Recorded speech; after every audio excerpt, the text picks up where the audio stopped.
Bienvenidos a esta su lección de la fe de Jesús, una guía sistemática acerca de las enseñanzas de la palabra de Dios. En esta ocasión estaremos estudiando el tema titulado La Salvación. Este que les habla es el pastor Wilfred Malavé para discutir el tema de esta hora. Vamos a tener una palabra de oración para continuar. Querido Dios y Santo Padre, bendecimos tu nombre. Dirige el estudio de esta hora, que el Santo Espíritu guíe e ilumine las mentes de nuestros amigos que en esta hora están con nosotros estudiando. En el nombre de Jesús, amén.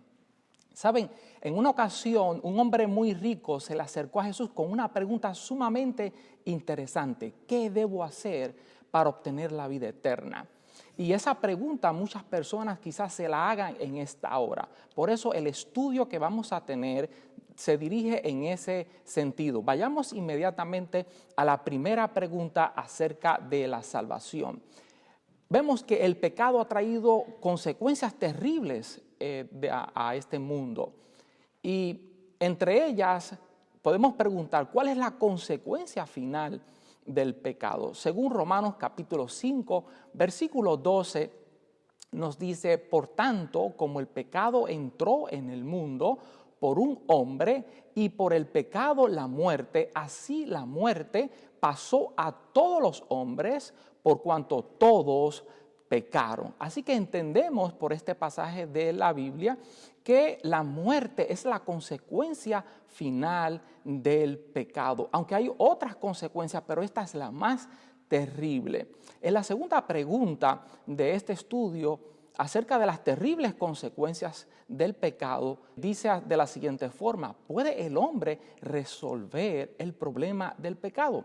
Según Jeremías, el capítulo 2, versículo 22 nos dice: aunque te laves con lejía y amontones jabón sobre ti, la mancha de tu pecado permanecerá aún delante de mí, dijo Jehová el Señor. Oh, podemos darnos el mejor baño con mucho jabón en una piscina con muchos desinfectantes. Sin embargo, eso no resuelve el problema del pecado. Entonces la respuesta es no. No podemos resolver el problema del pecado por nosotros mismos. Sin embargo, no todo es terrible.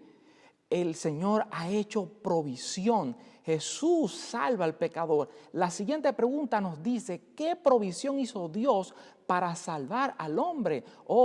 Podemos ir a Juan 3:16, un pasaje sumamente conocido que nos dice: porque de tal manera amó Dios al mundo que ha dado a su Hijo unigénito, para que todo aquel que en él cree no se pierda, mas tenga vida eterna. Así que, ¿cuál fue entonces esa provisión maravillosa que hizo el Señor para salvar al pecador? Pues la respuesta es Jesucristo, su Hijo unigénito, quien vino a este mundo.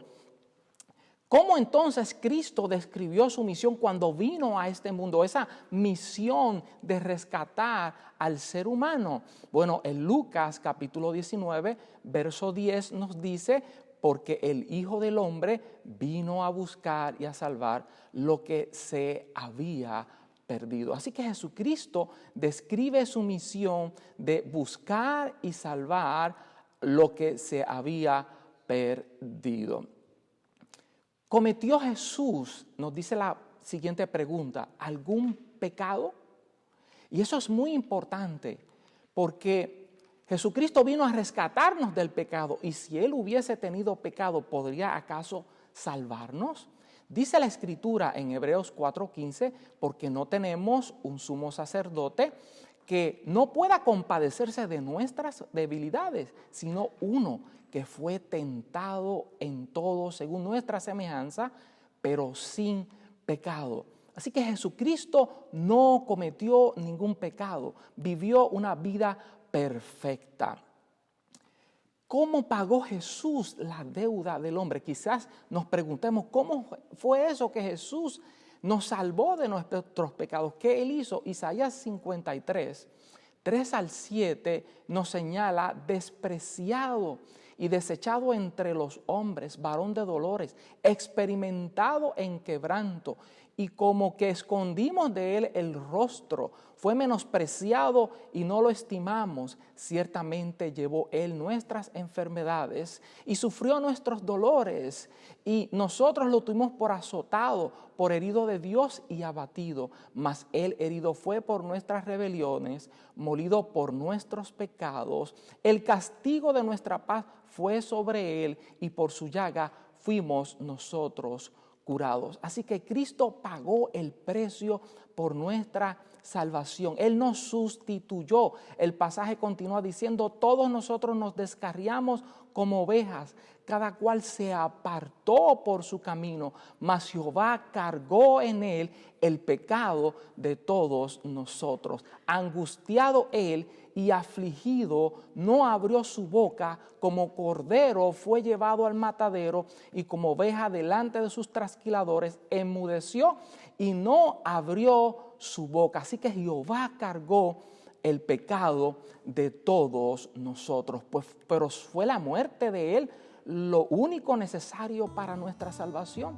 ¿Qué más hizo el Señor? ¿Qué acto aseguró nuestra salvación? En 1 Corintios capítulo 15, versículos 20 al 22, nos dice el apóstol Pablo: mas ahora Cristo ha resucitado de los muertos, primicias de los que durmieron es hecho, porque por cuanto la muerte entró por un hombre, también por un hombre la resurrección de los muertos.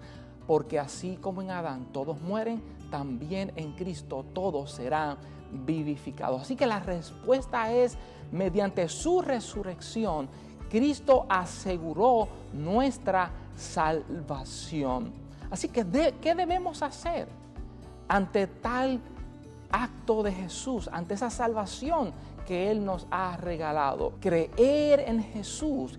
Hechos 16, 30 y 31 nos dice: y sacándolos les dijo: señores, ¿qué debo hacer para ser salvo? Ellos dijeron: cree en el Señor Jesucristo y serás salvo tú y tu casa. Esta fue la respuesta que dio el apóstol Pablo al carcelero de Filipos en aquella ocasión, cuando las puertas de la cárcel fueron abiertas y ellos permanecieron, tanto Silas como Pablo, en aquella prisión. ¿Qué más debemos hacer? Debemos aceptarlo como único Salvador. Nos dice Hechos 4:12: y en ningún otro hay salvación, porque no hay otro nombre bajo el cielo dado a los hombres en que podamos ser salvos. Solamente aceptando a Jesucristo como Salvador personal podemos llegar a ser salvos. Y finalmente debemos abrirle la puerta de nuestro corazón. Apocalipsis 3:20 nos dice: he aquí yo estoy a la puerta y llamo. Si alguno oye mi voz y abre la puerta, entraré a él y cenaré con él y él conmigo.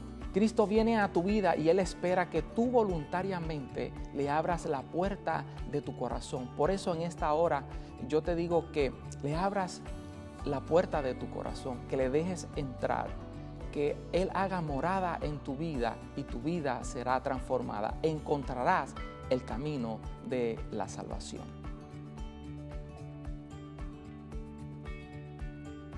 Te invito, amigo, para que estés en la próxima lección titulada Lo que la Biblia enseña acerca del perdón de los pecados, lección número 8.